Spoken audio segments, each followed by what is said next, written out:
Hi welcome to Sri Mallika's kitchen. ఈ ఛానల్ని ఆదరించిన ప్రతి ఒక్కరికి మా హృదయపూర్వక నమస్కారములు. ఇవాళ చాలా మంచి రెసిపీతో మీ ముందుకు వచ్చాను.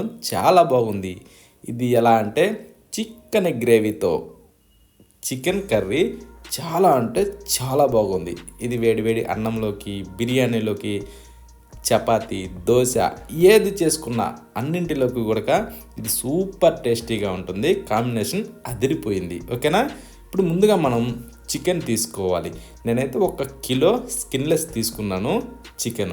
ఆ చికెన్ తెచ్చాక బాగా నీసు వాసన పోయేదాకా నీట్గా కడగాలి. కడిగిన తర్వాత ఆ లోపల ఉన్న నీళ్ళని కూడా పూర్తిగా మనం వడారనివ్వాలి. అప్పుడే కూర నీసు వాసన రాదు. ఓకేనా? ఇప్పుడు ఒక ప్రెషర్ కుక్కర్ తీసుకొని మనం కడిగి నీట్గా రెడీ చేసి పెట్టుకున్న చికెన్ని ఆ ప్రెషర్ కుక్కర్లో వేసుకుందాం. ఓకేనా? ఒక్క చుక్క కూడా నీళ్ళు లేకుండా చేసుకుంటే బాగుంటుంది. ఇప్పుడు స్పైసీ తగ్గట్టుగా 2 స్పూన్లు కారం వేసుకుందాం. కారం వేసాక 1 స్పూన్ ధనియాల పౌడరు, సగం స్పూను జీలకర్ర పౌడరు, సగం మిరియాల పౌడరు, సగం పసుపు, 1 స్పూన్ వచ్చేసి అల్లం వెల్లుల్లి పేస్టు దాంట్లో వేసుకొని ఒక 2 ఇంచుల చెక్క, 5 లవంగాలు, 5 యాలకులు ఇవి వేసాక 1 గంటి నూనె పోద్దాం. ఆ తర్వాత 1 గ్లాసు నీళ్ళల్లో పోసి ఇప్పుడు కాస్త అలా కలబెట్టుకుందాం. నీళ్ళు ఏంటంటే మనం విజిల్స్కి సరిపోయే మనం చూసుకొని పోసుకోవాలి. ఇప్పుడు మూత పెట్టేసుకునేసి స్టవ్ ఆన్ చేసి స్టవ్ మీద ప్రెషర్ కుక్కర్ పెట్టేద్దాం. పెట్టాక 2 విజిల్స్ రావాలి. 2 విజిల్స్ వచ్చిన తర్వాత ప్రెషర్ కుక్కర్ మూత ఓపెన్ చేసి ఎలా ఉందన్నది ఒకసారి చూద్దాం. ఎలా ఉడికిందన్నది కానీ సూపర్గా ఉడికిపోద్దండి, డౌటే లేదు. ఎందుకంటే ఇవన్నీ పర్ఫెక్ట్గా సేమ్ ఇదే కొలతలతో ఈ టైప్లో చేయండి. చూడండి, ఇలా తుంచంగానే అలా తినిపోయింది. సూపర్గా ఉడికింది కదా. ఒక మిక్సీ జారీలోకి 3 టేబుల్ స్పూన్ దాకా ఎండు కొబ్బరి, ఒక 5-6 జీడిపప్పులు కూడా అందులో వేసుకొని ఇప్పుడు మనం ఏంటంటే దాంట్లో తగినన్ని నీళ్లు పోసుకునేసి గ్రైండ్ చేసుకోవాలి. ఓకేనా? ఎండు కొబ్బరి వేసేటప్పుడు ఏంటంటే మిక్సీ జార్లో కొంచెం చిన్న ముక్కలుగా కట్ చేసి వేసి ఇలా మెత్తగా పేస్ట్ తయారు చేసుకోవాలి. ఓకేనా? ఈ విధంగా వస్తుంది మనకి. ఇప్పుడు దీన్ని పక్కన పెట్టి స్టవ్ ఆన్ చేసి ఒక ప్యాన్ పెడదాం. ప్యాన్ పెట్టాక దాంట్లో ఒక 2 గంటలు ఆయిల్ వేసి కొద్దిగా వేడెక్కనిచ్చి చీర్చిన పచ్చిమిరపకాయ ముక్కలు, ఆ తర్వాత కొద్దిగా అలా కలిపి ఉల్లిగడ్డ ముక్కల్ని అంటే ఉల్లిగడ్డలో ఒక 3 చిన్నగా కట్ చేసి అందులో వేసి 4 రెమ్మలు కరివేపాకు దూసి అందులో వేసేసుకుందాం. వేసాక కాస్త అలా తిరగేసుకుంటూ లైట్గా అలా మెత్తబడినిచ్చి 1 స్పూను సాల్ట్ వేద్దాం. అది వేసాక మరొక టేబుల్ స్పూన్ వచ్చి అల్లం వెల్లుల్లి పేస్ట్ కూడా దాంట్లో వేసి ఇప్పుడు గ్రైండ్ చేసి పెట్టిన ఆ కొబ్బరి పేస్ట్ని ఇందులో వేసేసుకుందాం. వేసాక ఇప్పుడు మనం ఇలా కలుపుతూ దీన్ని కొంచెం అలా మగ్గనివ్వాలి.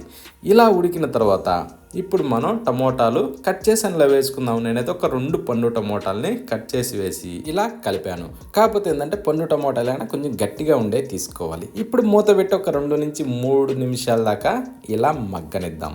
ఇలా మగ్గిన తర్వాత కాస్త అలా అడుగు పట్టుకోకుండా కలుపుకొని ఆ తర్వాత స్పైసీ తగ్గట్టుగా 1 స్పూను కారం వేసుకుందాం. ఇందాక ప్రెషర్ కుక్కర్లో 2 స్పూన్ల వరకు వేసాం కదా, ఇప్పుడు 1 టేబుల్ స్పూను సరిపోతుంది. ఒకవేళ అవసరం లేదనుకున్న వాళ్ళు వద్దు. ఇందాక మిక్సీ జారీలో కొద్దిగా నీళ్లు తొలి పనిలో పోసుకొని కాస్త అలా ఉడకనివ్వాలి.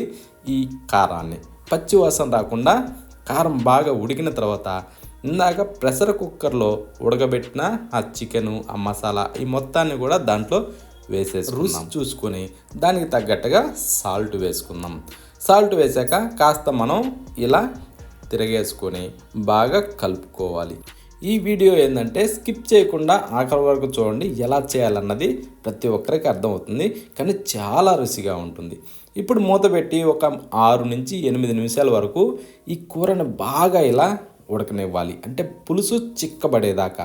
ఈ టైప్లో ఉడికిన తర్వాత ఒక్కసారి మూత తీసి కాస్త అలా అడుగు పట్టుకోకుండా కలుపుకొని ఇప్పుడు సగం స్పూను గరం మసాలా అందులో వేసుకుందాం. తర్వాత 1 టేబుల్ స్పూను కసూరి మేతి కూడా అందులో వేసేసి కాస్త అలా కలుపుకోవాలి. ఇలా కలిపిన తర్వాత ఇప్పుడు ఇంకా 2 నిమిషాల దాకా దీన్ని అలా కాస్త ఉడకనిచ్చుకుందాం. అప్పుడేమవుద్దంటే మనం వేసిన ఈ గరం మసాలా, కసూరి మేతి ఇవి బాగా ఆవురుకొని పులుసులో ఇనికి రుచి సూపర్గా ఉంటుంది.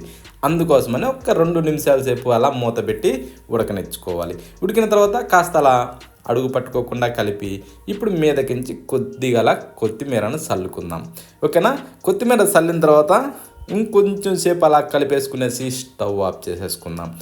ఒక్కసారి ఇప్పుడు చూడండి, ఆ వచ్చే వాసనకే నోరు ఊరిపోద్ది. ఇలా చికెన్ గ్రేవీతో చికెన్ కర్రీ వేడి వేడి అన్నంలోకి కానీ, బిర్యానీలోకి కానీ, చపాతీలోకి కానీ, ఇంకా దోశ, పుల్కా ఇలాంటి ఏటిల్లోకైనా సరే ఒక్కసారి తిని చూడండి. రుచి మాత్రం చాలా అద్భుతంగా ఉంటుంది. ఒక్కసారి తిన్న వాళ్ళు ఎవరైనా సరే వదిలిపెట్టరు. సూపర్ టేస్టీగా ఉంది. ఇంకా వేడి వేడి రాగి సంగటి చేసుకొని తినే వాళ్ళకైతే ఇంకా సూపర్ టేస్టీగా ఉంటుంది. అందుకోసమనే ఇంత ఇదిగా చెప్తున్నాను. ప్రతి ఒక్కరూ ఖచ్చితంగా ట్రై చేసి చూడండి. ఎన్ని చికెన్ కర్రీస్ ఉన్నా దీని టేస్ట్ మాత్రం వేరే లెవెల్. ఓకేనా. మళ్ళీ వీడియోలో కలుద్దామా.